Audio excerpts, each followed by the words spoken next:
नमस्कार दोस्तों। आज मैं आपके लिए गणित के बहुत ही इंपॉर्टेंट क्वेश्चन लेकर के आया हूं। तो चलिए स्टार्ट करते हैं। पहला सवाल है, एक आदमी 40% भोजन पर, 20% किराए पर, 12% यात्रा पर, 10% शिक्षा पर खर्च करता है। इन सभी खर्च के बाद वह 7200 रुपये बचाता है। तो यात्रा पर खर्च राशि ज्ञात करें। देखो, जो भी उसने कमाया होगा वो अपने आप में 100% होगा। जो भी कमाया होगा, यानी कि कमाने का मतलब क्या हो जाएगा, आय हो जाएगी उनकी, इनकम। उसने 100% कमाया। अब 100% में से 40% उसने खर्च किया भोजन पर, ठीक है, प्लस 20% खर्च किया किराए पर, प्लस 12% खर्च किया यात्रा पर, प्लस 10% खर्च किया शिक्षा पर। तो ये टोटल मिला के उसने देखो कितना खर्च किया है। 40 और 20 60, 60 और 10 70, 70 और 12 82, 82% उसने खर्च किया। 100% देखो उसने कमाया था और उसने 82% खर्च कर दिया।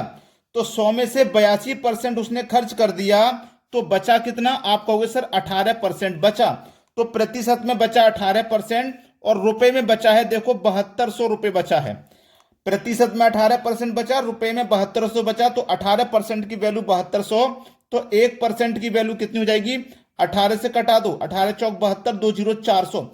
1% की वैल्यू 400 है।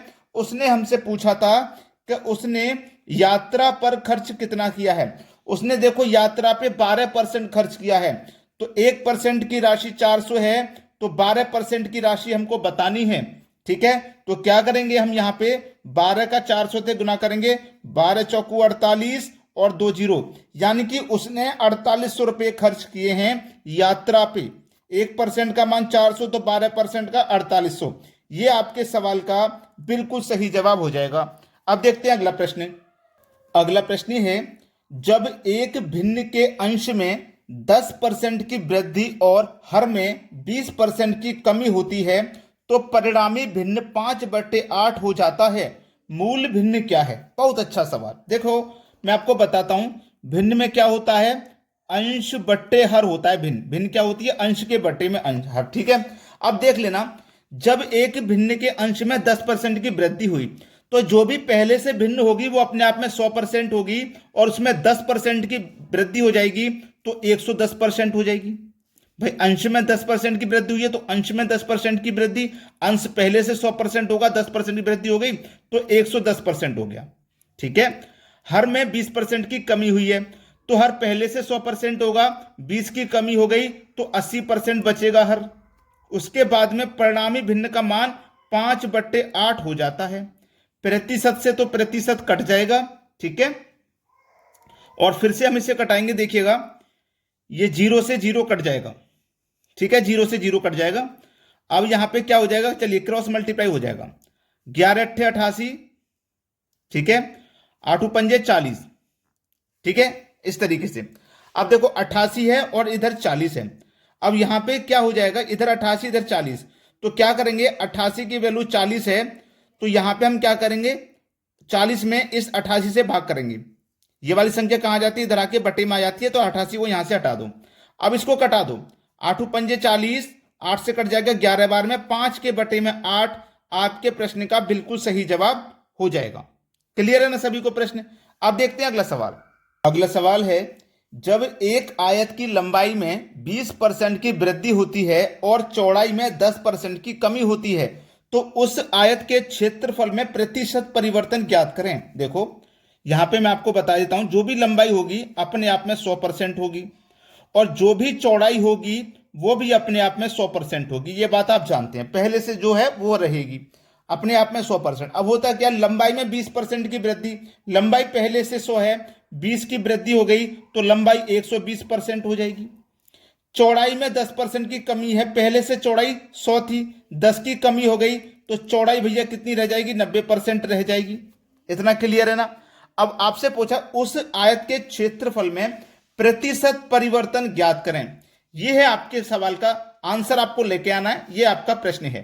ठीक है, चलिए अब यहां पे देखिएगा, यहां पे देखिए सीधा सीधा 100 का गुना 100 से होगा तो 10,000।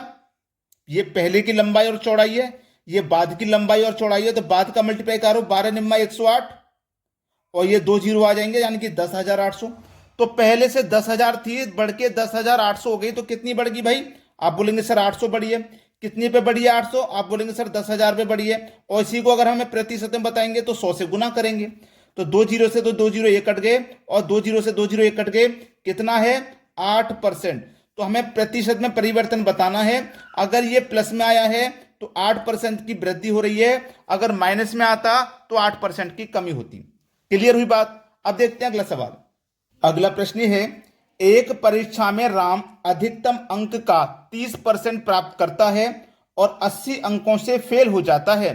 श्याम 200 अंक प्राप्त करता है और 15% से फेल हो जाता है। परीक्षा के अधिकतम अंक ज्ञात करने हैं। बहुत बढ़िया सवाल है। एक व्यक्ति है आपका राम और दूसरा व्यक्ति है आपका श्याम। ठीक है, राम ने देखो कितने अंक प्राप्त किए? 30% अंक प्राप्त किए राम ने, है ना। 80 अंकों से फेल हो गया। अगर हम इसको ये 80 अंक और दे देंगे तो ये फेल नहीं होगा, पास हो जाएगा। 80 अंक से फेल हुए ना, अगर ये 80 अंक और प्राप्त कर लेगा, अगर हम इसके साथ 80 अंक और जोड़ दें तो ये पास हो जाएगा। ठीक है, बराबर। इसने कितने प्राप्त किए? इसने प्राप्त किए 200 अंक। इसने प्राप्त किए 200 अंक और ये 15% से फेल हो गया। अगर हम इसको 15% दे दें, प्लस कर दें, इसमें 15% मिला दें तो ये पास हो जाएगा, फेल नहीं होगा। तो इस तरीके से हमने दोनों तरफ पास पास बना लेना है। ठीक है, देखो प्रतिशत वैल्यू को देखो, इधर 30%, इधर 15%। जब 15% इधर आएगी, प्लस का साइन है, और ये इधर आके माइनस की हो जाएगी, तो 30 में से 15 माइनस हो जाएगी तो 15% बचेगी। 80 प्लस का है, इधर आके माइनस, तो 200 में से 80 माइनस कर दो, 120 बचेगा। ठीक है, 120 बचेगा। अब क्या करना है? बस इसको काट पीट लीजिए, आपके प्रश्न का आंसर आ जाएगा। ठीक है, आपसे बोला परीक्षा के अधिकतम अंक क्या है। जो भी परीक्षा में अधिकतम अंक होंगे वो अपने आप में 100% होंगे। होंगे कि नहीं? अपने आप में 100% होंगे। और हमारे पास कितना है? ये 120। 120 में क्या करेंगे? देखो 120 में 15 से भाग दे, वही बात पता है। वही 120 में हम 15 से भाग कर देंगे और 100% का मान निकालने के लिए 100 से गुना कर देंगे। 15 अट्ठे 120, 8 का गुना 100 से कर दो, 800। अधिकतम अंक कितने थे? अधिकतम अंक थे 800। यह सवाल का सही जवाब है। अब देखेंगे अगला सवाल। अगला प्रश्न है, यदि एक कस्बे की वर्तमान जनसंख्या 72,600 है और यह प्रतिवर्ष 10% कम होती है तो 2 वर्ष बाद इसकी जनसंख्या क्या होगी? अभी दो वर्तमान में जो है वो 72,600 है और 10% कम हो रही है। 10% कम हो रही है ना, तो जो 100% है 10% कम हो रही है, तो 100 में से 10% कम हो जाएगी तो 90 रह जाएगी। परसेंट का मतलब बटे में 100। ठीक है, 2 वर्ष के लिए पूछा तो इसी को 2 बार रिपीट करना है। 3 वर्ष के लिए पूछा जाता है, इसी को 3 बार रिपीट करते। अगर 4 वर्ष का पूछा जाता है, इसी को 4 बार रिपीट करते। ठीक है, अब सरल करिए। 2 जीरो से तो आपके 2 जीरो ये कट गए और 2 जीरो से आपके 2 जीरो ये कट गए। ठीक है, अब देखो पहले 9 का मल्टीप्लाई करो इससे, तो 9 करेंगे, 9 छिक्के 54 का 4, हासिल लगे 5। 9 दुने का 18, 18 में 5 जोड़ दो तो 23 का 3, हासिल लगे 2। 9 सत्ते 63 में 2 जोड़ दो तो 65। इन दोनों का गुना हो गया। अब गुना में रह गया 9, फिर से 9। 9 का गुना इससे कर दीजिए, आंसर आ जाएगा। देखो 9 चौको 36 का 6, हासिल लगे 3। 9 तिये 27, हासिल के 3 जोड़ेंगे 30, जीरो आ जाएगा, हासिल का 3। 9 पंजे 45 में हासिल के 3 जोड़ देंगे 48, हासिल के 4। 9 छिंग 54 और हासिल के 4 जोड़ देंगे तो 58। इन दोनों का मल्टीप्लाई करने पे इतना आ गया और यही तो है हमारे सवाल का सही जवाब। क्लियर हो गया ना सभी को प्रश्न? चलिए अब देखते हैं अगला सवाल। अगला सवाल है, चाय की कीमत में 10% की कमी होने पर 2700 रुपए में 3 किलो अधिक चाय खरीदी जा सकती है। चाय की घटी हुई दर ज्ञात करें। चाय की घटी हुई दर ज्ञात करें। देखो याद रखना 10% की कमी हो रही है। 10% की जब कमी होती है तो 3 किलो चाय अधिक खरीदी जा सकती है, यही तो बोला है। और जब 100% का अगर हम मान निकालेंगे, 10% का 3 किलो है तो 100% का मान कितना हो जाएगा? 30 किलो हो जाएगा। क्लियर है? इतना तो सभी को मालूम है। अब 10% का मान 3 किलो है तो हमारे पास 100% का मान 30 किलो हो जाएगा। अब समझना, प्रश्न में बोला है 2700 रुपए, तो 2700 रुपए बोला गया तो 2700 की वैल्यू कितनी हो जाएगी? 27 केजी हो जाएगी। भाई 2700 की वैल्यू 27 केजी। तो यहां पे याद रखना 100 की वैल्यू कितनी हो जाएगी? 1 केजी। जब 2700 रुपए की वैल्यू 27 केजी है तो 100 रुपए की वैल्यू 1 केजी है। तो याद रखना 100% का मान जब आप निकालोगे तो 100% बराबर देखो 27 केजी हो जाएगा।